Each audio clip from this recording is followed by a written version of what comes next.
to go home. I'm a Canadian citizen, and I would just like to go home. Yeah, you just have to do your declaration, and then you're good to go. I did a declaration They call already. it declaration, right, for your arrival So, here.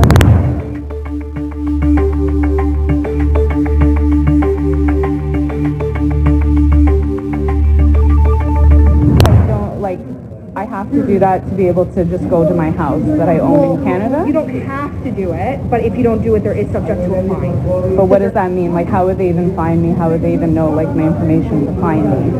You just took a flight, right? Like, you have your passport and everything? So yeah. They'll figure it out? Yeah. And then what, just mail it to me? They'll give it to you here. Like, no, but if I'm not going, like, if I want to just go home... You can't. We'll have to detain you. So I will be detained then? Yes. If I don't go into public health, then I would be detained? Yeah, you can have a conversation with them and they can explain everything more thoroughly. We only get involved if it gets completely escalated, right? I'm really just trying to go home, and 100%. I just, like... I understand. I don't understand why, like... The government is impeding on like my mobility rights right now, and I'm just trying to go home. I understand that, but also you chose to fly, and unfortunately, this is one of the things that It's a punishment for me leaving the country. No, I not guess, at all. or? It's not a punishment. It's just a declaration that needs to be done. On his own, I travel on my own. I have the Arrive Can app, and he does not. Okay. He has his proof of documentation showing that he's been vaccinated. That's all that's required. No, he has to cancel. We can put him on some birth count that you've done. How come you don't want to do it? Why should I have to? Because it's a requirement to get to Canada. What if he was flying by himself? I will be flying by myself, and I don't have a cell phone. Yeah. So what does he do? Put it on Earth. No. Yeah, but if I'm flying by myself, how can I do that? Are you guys related? Yeah. Yeah. So what's the problem with putting it on your account? I don't think I should have to. Why not? What's the answer? Nancy, never mind. This is bureaucracy gone amok. I know. But you know that's why you have to do it, right? This is one of the requirements, part of the quarantine act, right? To get back in. Well, let's see. You've got my COVID shots. I've had 4 of them. Okay. You have my passport. Okay. Why not let you do the paperwork and get this over with? Because they want the app. The government wants the app. Let me ask you, what's the reason why you don't want to do it? I don't think I should have to. There's got to be a reason to it, though. I don't think I should have to. But there has to be. I'm traveling. This is my phone. It's my app. I'm just having myself on it.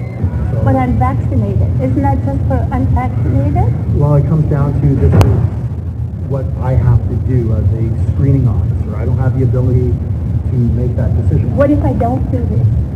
Once I've again, been 2.5 years isolated for 2 years. I'm not going to isolate again. Okay. So what? I can certainly appreciate the frustration over the pandemic. Once again, that's a public health issue, not a CBSA issue. So we have zero follow-up or enforcement on our end. It goes to public health, and they have an enforcement compliance division where they handle all that stuff. I'm getting upset. This is ridiculous. This is insane. I shouldn't have to go through this. No Canadian should. Just because I don't want to put an app on my phone. Well, creating a $54 million app, well over budget, that could have been created in a weekend for under $250,000 does not protect anybody's safety, nor does an app that sends 10,000 people wrongly into quarantine. But the strangest thing is that there are these roughly dozen companies that got the contracts to supply this app. The Prime Minister does not want to give all of the names of the subcontractors that got that money.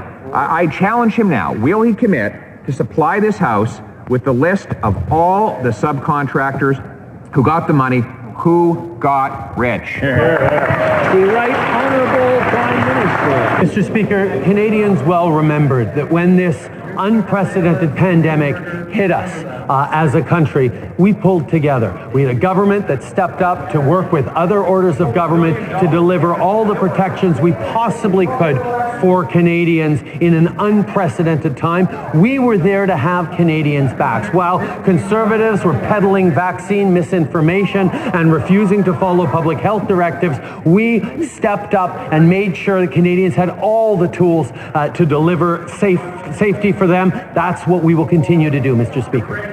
The Honourable Leader of the Opposition. They stepped up to put money in the pockets of their friends. We don't forget the We Charity, Mr. Speaker. But now someone got rich here. Someone designed an app that didn't work, that sent 10,000 people wrongly into quarantine, that had addresses, home addresses, as the headquarters of the companies that received the money, Many of the subcontractors are still secret, and if the Prime Minister will not tell us the identity of those companies, then maybe he can tell us who was the genius. Would the genius who spent that $54 million on an app that could be designed in a weekend please stand up now? The Right Honorable